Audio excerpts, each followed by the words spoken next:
આજે તો ગેટ સુધી મંદિર આવ્યો અને મંદિરના દરવાજા બંધ જોવા મળ્યા અને પછી આવવા પડ્યું અચાનક આસ્થા હોસ્પિટલ પાસે અને કેમ આવવા પડ્યું તે વિડીયોમાં આગળ જુઓ.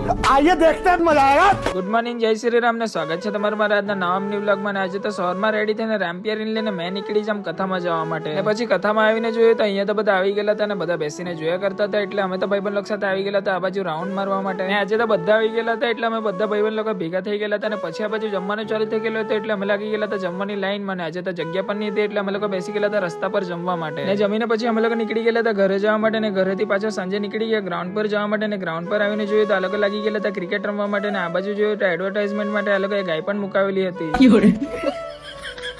ને પછી ઘરે આવીને નાઈને થઈ ગયેલા હતા મેં રેડી. ને પછી અમે લોકો નીકળી ગયેલા હતા ખેરગામ જવા માટે. ને ખેરગામ જતા પહેલા પૂરેલી તો ગાડીમાંથી પેટ્રોલ નાસ્તા હોસ્પિટલ પાસે આવીને ગાડી પાર્કિંગમાં મૂકીને અમે આવી ગયેલા હતા ખેરગામના અટવાડામાં. મને આટલું બધું પબ્લિક જોઈને તો મને લાગતું છે કે અહીંયા મેળો ભરેલો છે. ને અમે તો આવી ગયેલા હતા અટવાડામાં વડાને સમોસા ખાવા માટે. ને વડાને સમોસા ખાઈ લીધા અને બહાર જઈને ઘેજ જવા નીકળ્યા હતા તો રસ્તામાં આટલું બધું ટ્રાફિક જામ થઈ ગયેલો હતો. અને પછી આવી ગયેલા હતા અમે લોકો ઘેજ મંદિર પાસે. ને મંદિર પાસે આવીને જોયું તો મંદિરના દરવાજા બંધ થઈ ગયેલા હતા કારણ કે આજે શનિવાર છે એટલે હનુમાન દાદાને જમવાનો થાળ ધરાવેલો હતો. અને પછી મંદિરના દરવાજા ખોલ્યા એટલે અમને આપી દીધા હનુમાન દાદાએ દર્શન. એટલે પછી અમે લોકોએ પણ દર્શન કરી લીધા. એટલે તમે લોકો પણ દર્શન કરી લો અને દર્શન થઈ ગયેલું તો કમેન્ટમાં જય શ્રી રામ લખવાનું ભૂલતા નહીં. અને ચાલો મળીએ હવે એક નવા બ્લોગમાં. Thank you.